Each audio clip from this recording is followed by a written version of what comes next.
on another trip out.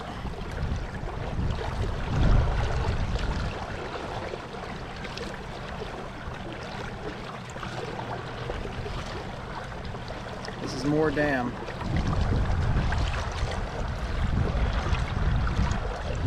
Littleton, New Hampshire.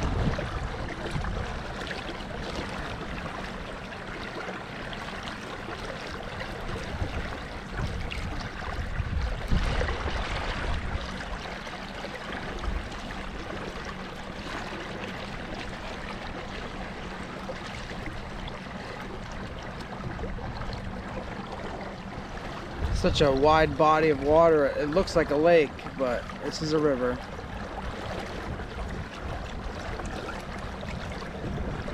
A lot of spots on this river get pretty big. And then there's some spots that are, you could throw a rock to one side or the other. It's crazy. Water is awfully yucky. We've had some crazy rain this year with some flash floods and had tornado warnings and all that crazy stuff. So I don't know how well the fishing is gonna work. Trolling. I think we just have to go on the bottom with some worms. I think it's the only way I'm gonna have any luck. But time will tell.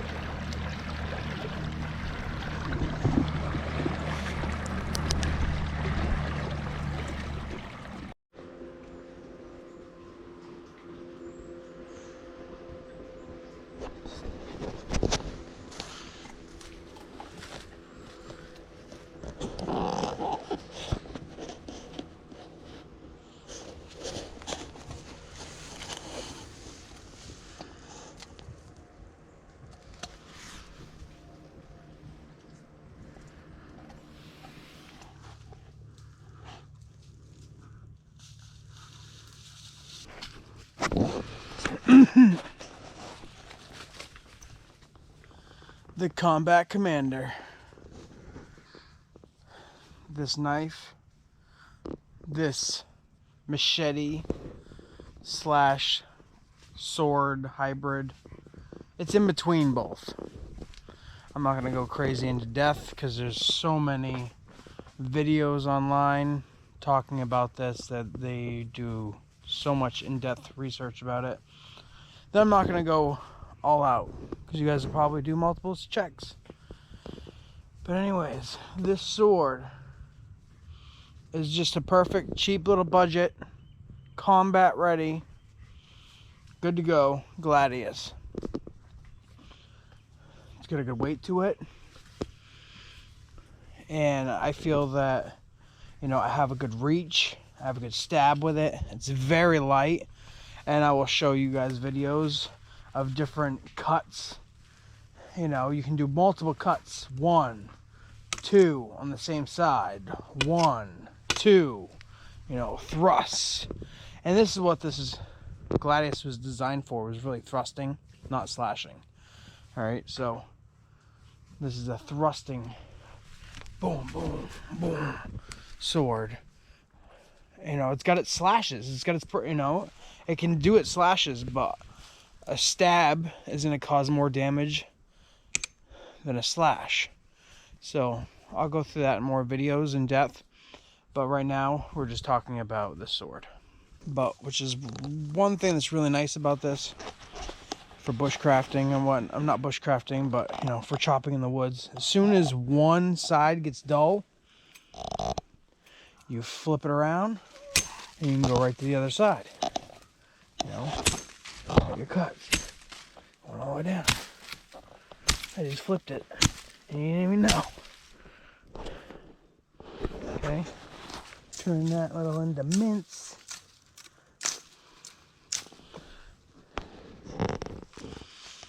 And I've been chopping, setting up camp.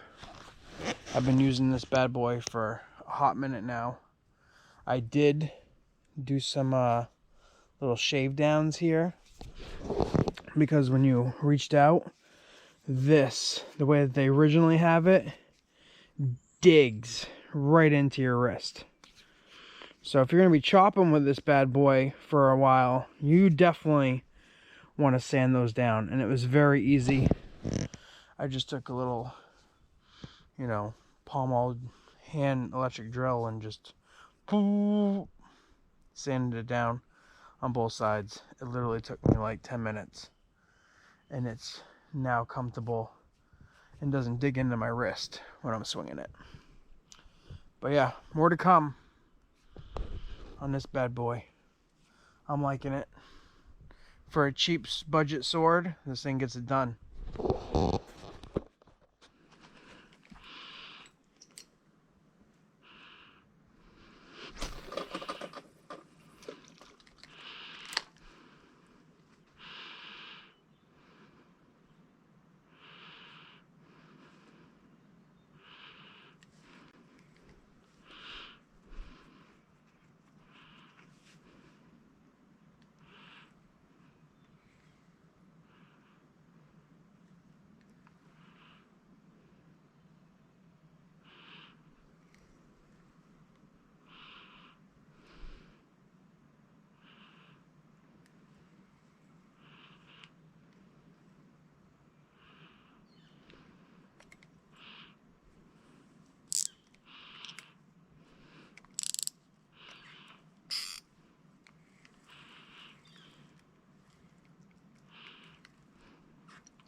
I think he was stepping on my battery box.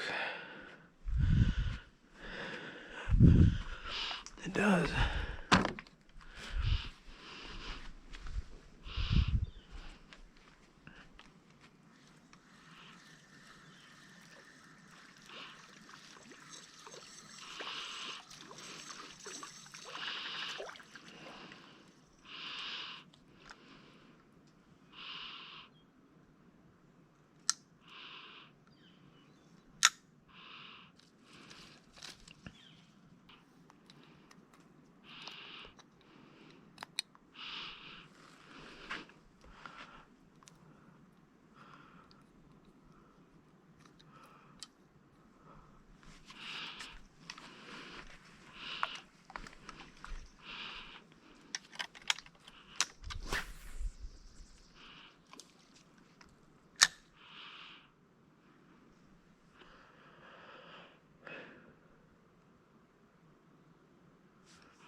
Can't fucking set the hook with this thing.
Good morning.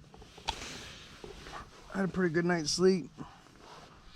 I've already put away my sleeping bag and took care of the bug net. Was up fishing. Caught a couple decent fish. And left the GoPro. I'm having some issues with my batteries. They were not charged. So I wasn't gonna not go just because I don't have a camera. But anyways, time to eat some breakfast. Some Peak Refuel. My first time trying this out. So have some breakfast in the hammock. This calls for 16 ounces of boiling water. 16 ounces. It's kind of a lot of water. Saying that this right here is 16.9 ounces. So you get to take a little swig off this, and then you gotta use your whole water. I hope it doesn't come out soupy. It seems like a lot of water. I don't think I'm gonna add that much. Let's try it.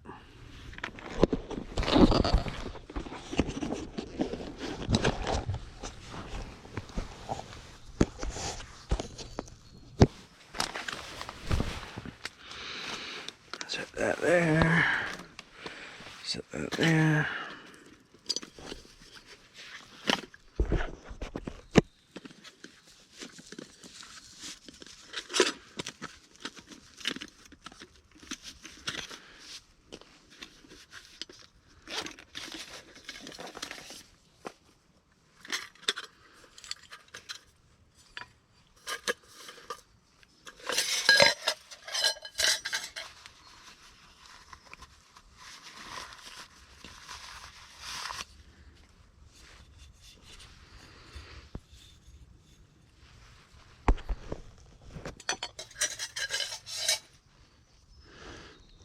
Some fuel.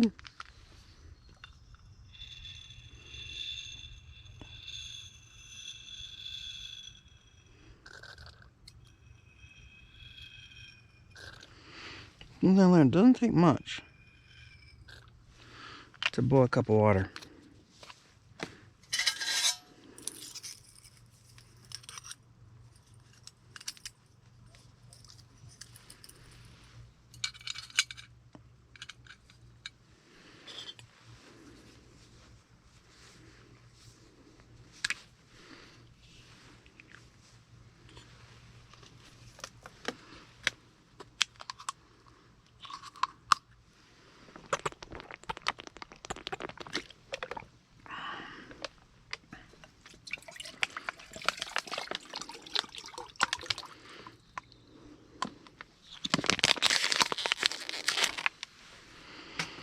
The whole cup.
Now,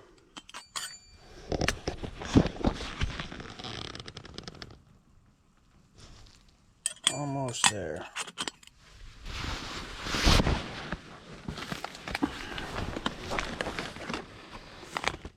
Rip off this little top thing, get the stuff out. I don't like how there's food up here where I gotta rip this tab off. I mean, look. Okay, now I can work it back in.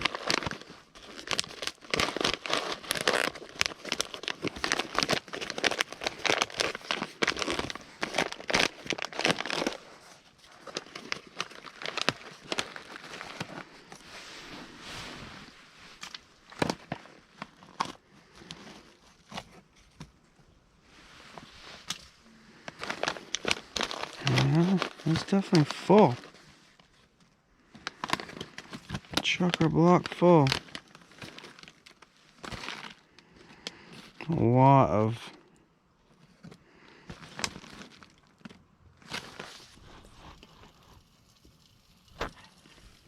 ow.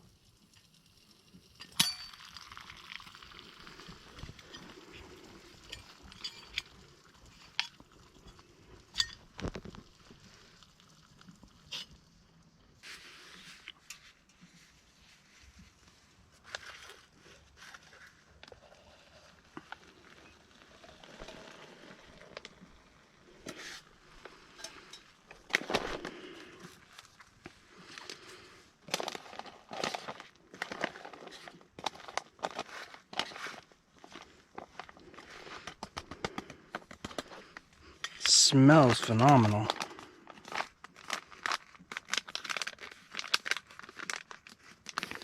Cause holy moly, that's kicking off some freaking heat.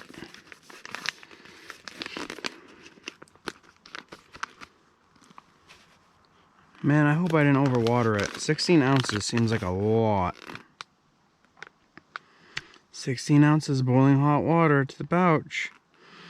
Stir well and zip pouch closed. Let stand for 15 minutes. Open pouch, stir again, and enjoy. Alright. Wait that 15 minutes and get back to it. See how she tastes. 15 minutes. So it takes you about, let's say, 5 minutes to boil the water. And then you put it in there. So it's a 20-minute meal. 20 minutes to make that meal. It's easy. No muss, no fuss. Hopefully it tastes good. Okay. Finally done. It was a long wait, man. 15 minutes and you're starving. So we can see what this looks like or how runny it is. Seems like it all got hydrated. There's a little water in the bottom there. Man, this has got a lot more to it than the chicken Alfredo.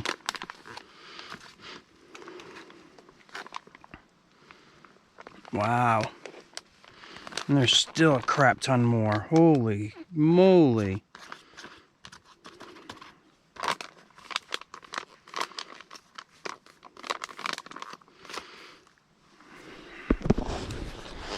I can already tell you, best bang for the buck. There's a lot of food here. The chicken Alfredo, I ate it and I was still hungry. I could have ate another freaking bowl of it. This is a lot.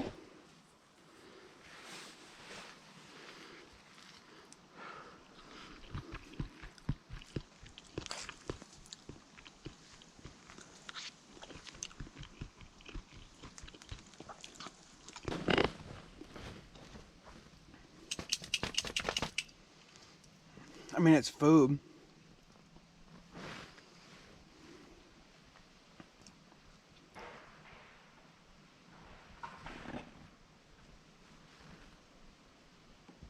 The tree just fell down.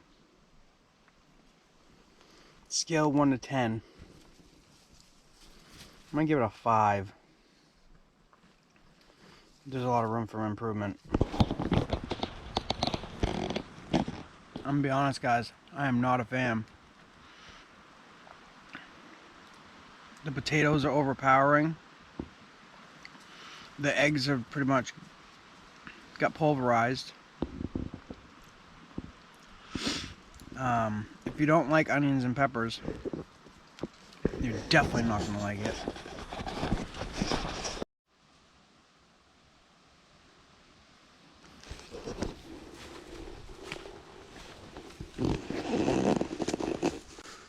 It's pretty warm in here right now. Sun's just beaming on it. But it's about to come down.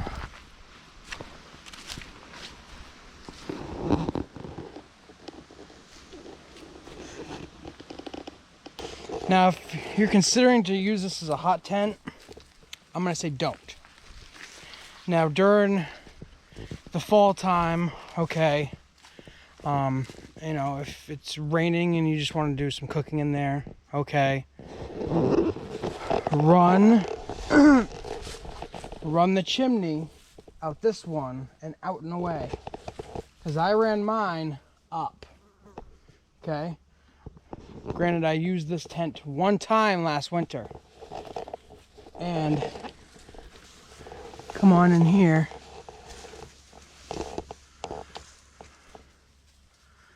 The lighting's kind of hard to point them out right now, but there is 1, 2, 3, 4, 5 burn holes from one session that I now have to fix all those holes. Now, this isn't a cheap tent, so to start burning a bunch of holes in it is no bueno. Second thing, this isn't canvas. This holds in your moisture as you breathe throughout the night, especially in the winter. It's gonna build condensation all up on the walls.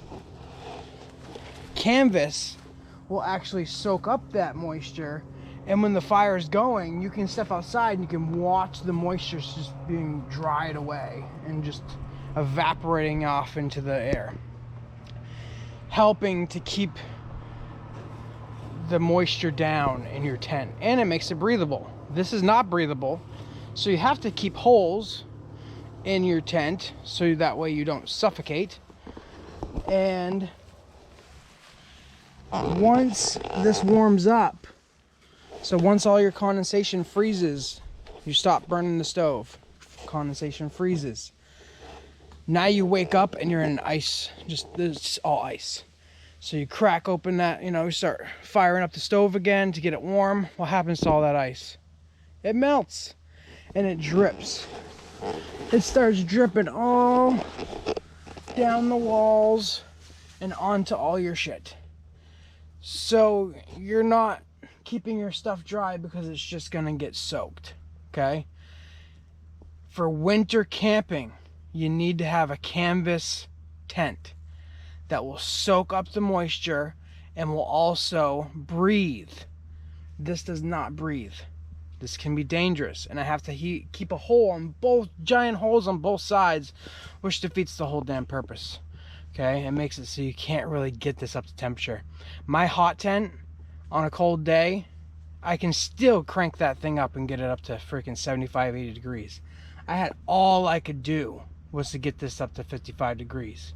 And I was cranking that stove, guys, all night long until I gave up.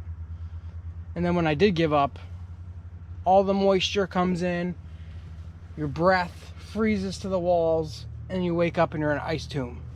And then when you finally get the stove going again, it just rains on you and gets all your gear soaking wet. So I don't recommend getting any type of tent for winter camping. Get a hot tent, get a canvas tent.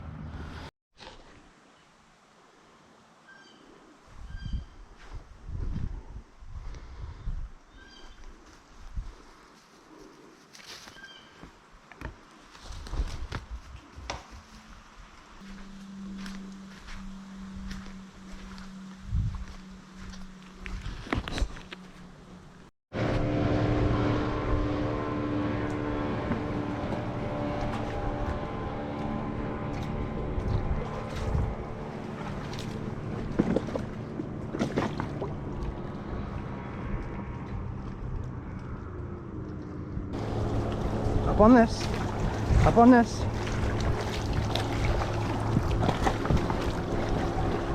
Come on. There you go. Lay down. Good boy.